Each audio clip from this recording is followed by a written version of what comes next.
Is hope enough to carry you through difficult circumstances? Hello, everyone, and welcome to Love Unexpected, a true story that will take you on a romantic journey that I promise will make you smile, sigh, and believe in the power of love. I'm your host, Tom Howie.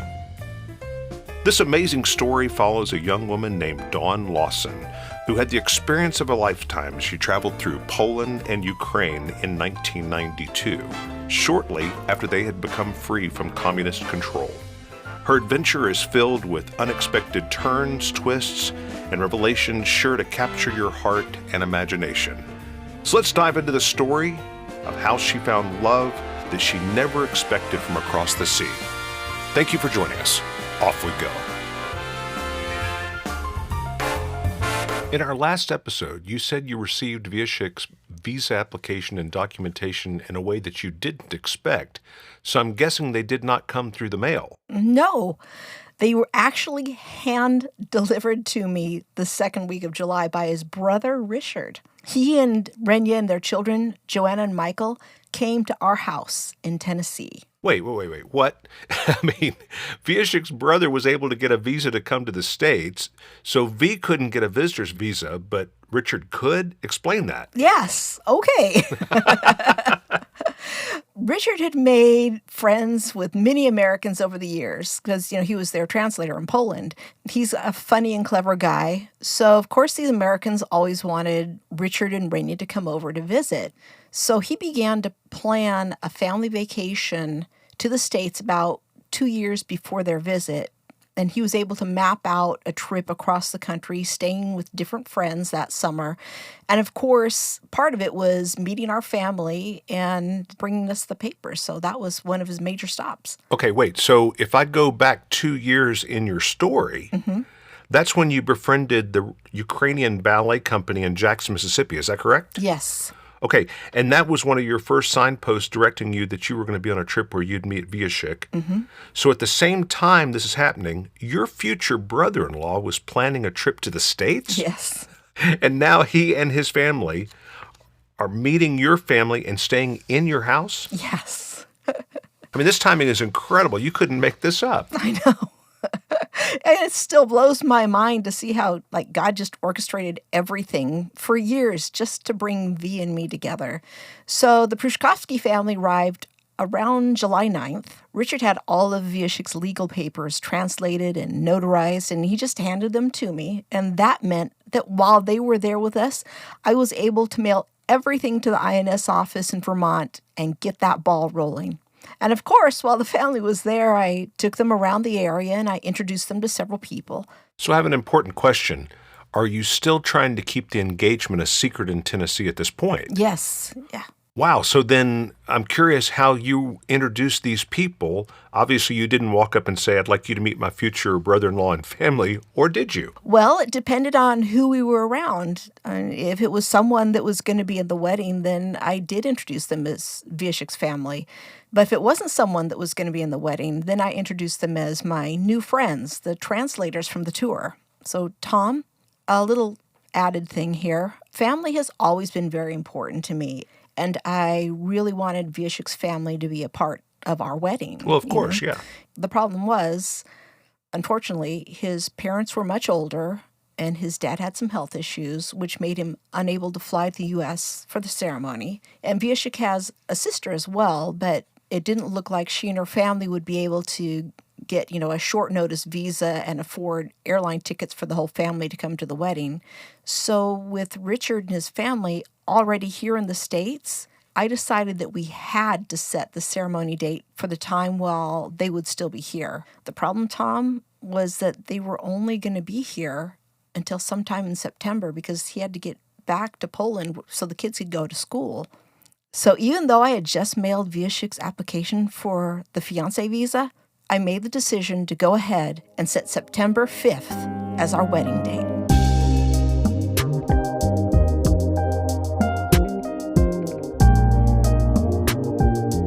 So, Dawn, this is already mid-July. You're planning a September 5th wedding. That's like 6 weeks away. Yeah. Not to mention the groom has no visa to get to the U.S. True. At this point, did you realize fiancé visas take a very long time to process? No, I was completely clueless. Oftentimes people wait for those visas to be approved for a long time. I mean, did you seriously think this September wedding was going to happen? Seriously? Yes. Tom, I just really had this certainty in my heart that it would happen. And as goofy as it sounds, I would just walk around singing, "Someday my prince will come." So this is the second reference you've made to your fairy godmother, and this podcast is not brought to you by the Disney Corporation, just so you know. Tom, I was just naive about the whole K-1 visa thing and how long they actually take. And I think that worked in my favor because I didn't have fear or doubt plaguing me that Wiesiek wouldn't get over here in time for the wedding. I was just so confident that God had worked everything out, bringing us together, so I would just completely trust that he would work it out for us to get married while Richard was there. Well, let's go back to that prophecy Sue gave you at the beginning of the year. So you have 2 of the 3 things fulfilled that she said would happen that year. Mm-hmm. So I guess believing that you would be married by the end of the year and a couple of months wasn't really too far of a stretch for you. I guess you're right. So, crazy as it seems, I proceeded to plan for the wedding, and I drew up a design of my dream bridesmaids' dresses, and then I looked through bridal magazines to see if anything out there was similar. And how did that work for you? Well, it didn't work well. I did find one that had the back like the dress I'd drawn, but the front was completely different, which meant that I had to go shopping for sewing patterns. And Tom, I just don't sew. So this meant I needed to bring in the experts. Now, if we were here in Vegas, I'd bring in your wife. That's right. Because she's amazing. But there in Tennessee, I had my friend Peggy and our friend Jan, who can sew and quilt like nobody's business. So these 2 friends were able to take my ideas and find patterns and just the perfect material, write down the instructions on how to change the patterns and make them look like my vision. I tell you, it was just a gift. So I sent off the patterns, the materials, and all of the extras to all 6 of my bridesmaids and to the parents of my 5 flower girls. I also went to the tuxedo store and picked out tuxedos for Wiesiek and his groomsmen. And Tom, I know that you chose to wear something special for your wedding, a little kilt. It was lovely. You've seen those pictures, I suppose. Yes, I have. All right, then. But I felt a little strange mailing Wiesiek a picture of his tux saying, "And this is what you're going to wear, sir." But my favorite thing that happened during that time of planning was when a dear friend of ours, Charlie, who's a jeweler, told me that he wanted to make our rings. And he sent me 2 big books of ring settings, and he told me to pick out what I wanted and that he was going to make them as a gift to us. So after nights of pouring through these hefty books, I found the perfect rings for Wiesiek, for me, and for Sarah. And a ring for Sarah. Again, that's one of the parts about your story I just absolutely love. Y'all continue including her in your relationship. Yes, I really wanted our wedding to show that we were not just a couple coming together, but a family coming together. And so I wanted to give Sarah a ring and make vow to hers as well. So as a gift, our parents had given us gold to go into making our rings. Wiesiek's parents had sent some gold with Richard, and that had been from some jewelry that they had melted down. And my dad gave us his gold class ring, and my grandmother gave me her engagement ring so that we could have a diamond. Tom, our rings were truly an example of our families being melded together.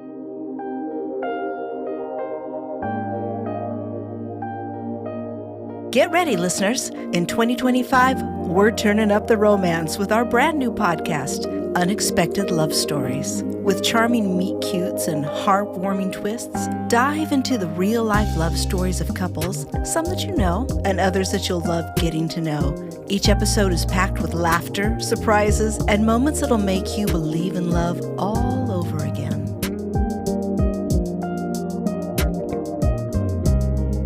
So Wiesiek's application was sent to the INS office, and I assume you followed the instructions from the woman at the Department of State. Yes, I was so excited the day that I mailed all the papers that I put them in like a next day envelope, and I went to the post office, said a little prayer, and popped it in the mail. And Tom, guess what? Just a few days later, Jemiah called me again from the Department of State in Washington, D.C. She did? Wait, don't tell me she already approved V's application. No. Oh. Wouldn't that have been nice and easy? It would have been nice and easy. But it would be a lot shorter podcast. That's true. She was calling just to check up on me and to see where I was in this whole process. And I told her that I'd already sent V's papers to INS, and she was very glad to hear that everything was moving forward. And again, she wished me the very best. This is amazing. Someone from Washington, D.C. called you again just to make sure that you're doing all right and making good progress. You know, this is the way Washington always works. There was that kind of thought going through my mind as well. You know, the two biggest lies in government are, we're from the government, we're here to help you, and we're glad to see you. Yes. I mean, how often does someone from the government actually decide to call on a stranger out of the blue and just say, hey, can I help you? And then call again just to check and make sure that you're doing okay. And I've never, ever heard of something like this happening. Me neither. And Tom, here's another thing that happened while Wiesiek's brother was at our house. I introduced the Prushke family to our senior pastor, Sanford. Wait, Prushke? Prushke, yeah. So that's the way that we shorten our last name and refer to each other. They're the Prushkes, we're the Prushkes. So anyway, my pastor had just read the book Poland by James Michener, and he loved finding out about the history of the country. He was just so happy when I introduced Richard and Renya to them that he invited their family over to their house for dinner. And during that meal, he and his wife, Deborah, who was the head of our church's high school, invited Joanna to do her senior year at our school. They even invited her to stay with them during that year. So did they know that this was Wiesiek's niece? No. Wow. And that's what makes it even more incredible. I hadn't told them that I was engaged. And since Jim was the associate pastor and was officiating our wedding, I hadn't told Sanford, the senior pastor. Because again, I didn't want to have a lot of people asking me questions about Wiesiek or accidentally saying something that caused me to doubt or fear that our wedding wouldn't come together. So I just kept it as secret as possible. So now my future niece had been offered a scholarship to the school where I would also be teaching that year, and they didn't know that she would soon be my family. So did Richard, Rena, and Joanna accept the offer? Yes, they did. So now Wiesiek and Sarah would have a family member from Poland here with them for the next year.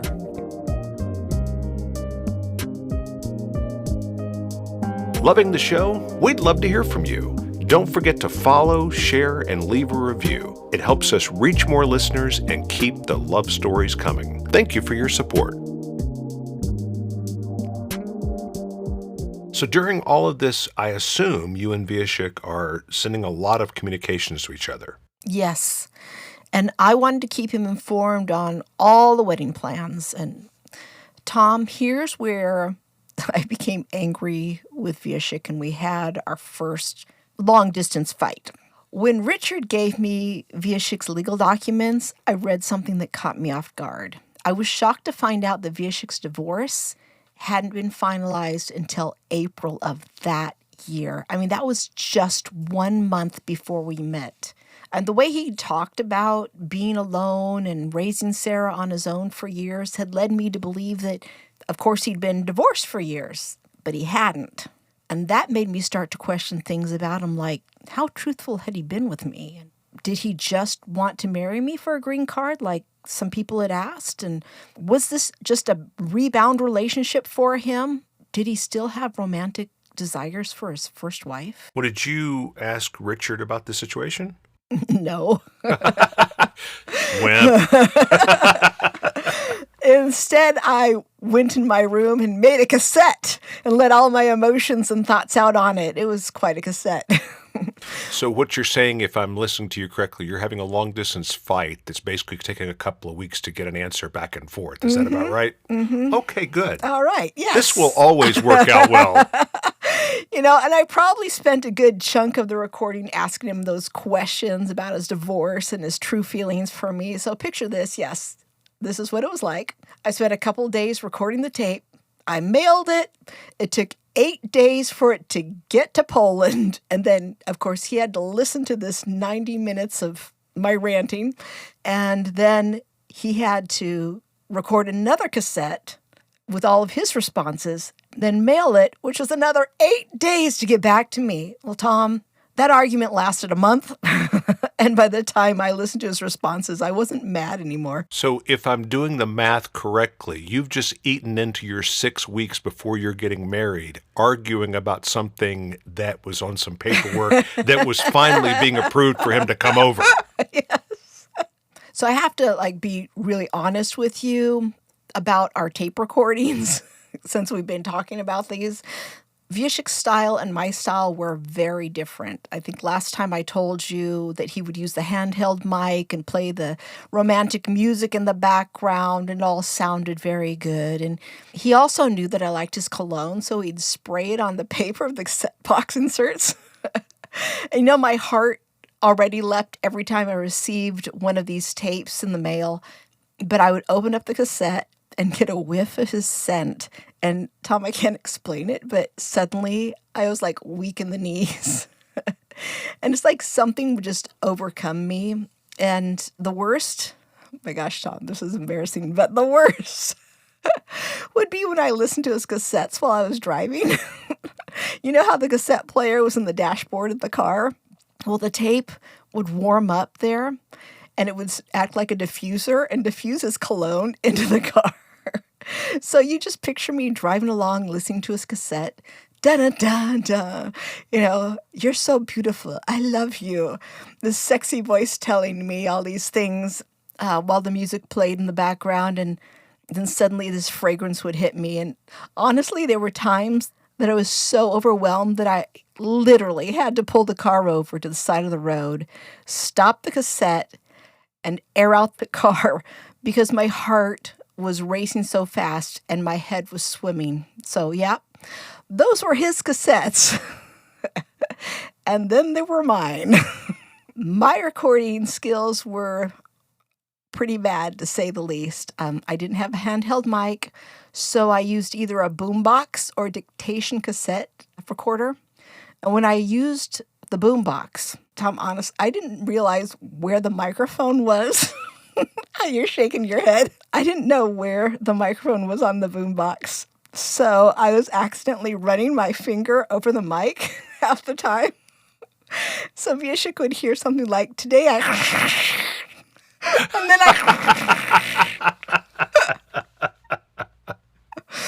And then the couple of times that I used the handheld dictation recorder, it was even worse, believe it or not. Once I used it while I was driving, and I put it on the dash of my car, and the cassette picked up the sound of the engine hum louder than my voice. So we heard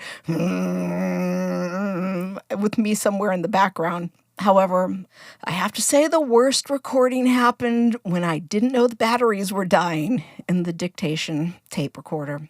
And it sounded like a ghoul in a horror movie. It was like... Oh,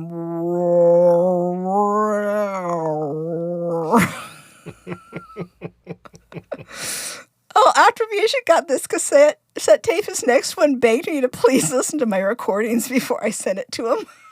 Well, I was going to say, here you're worried about all of his documentation, talking about a divorce, et cetera, but you're sending him these pretty crappy cassette tapes after he's well producing each one of them.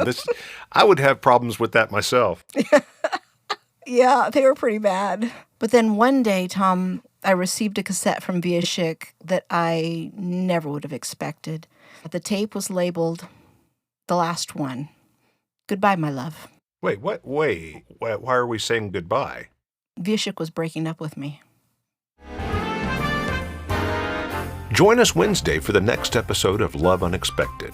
Be sure to click the subscribe and notification buttons for this podcast so you won't miss a single episode. You can really help us boost our listenership by leaving a rating as well as a comment and review wherever you stream this podcast. Please share our podcast with your family and friends so that they can enjoy it as well. They can listen to Love Unexpected on any of their favorite podcast platforms. To see photos and video clips that go along with the story, go to our website, loveunexpected.us. You can find the link to it in the episode guide. We would love to hear from you, so email your comments and questions to our website. We look forward to connecting with you on social media at Love Unexpected on TikTok, Instagram, and Facebook. Our producer for this show and creator of original music is Joe E.P. Music. Our host, Tom Howie. Our writer is Dawn Prushkovsky. Our media manager is Jean Prushkovsky.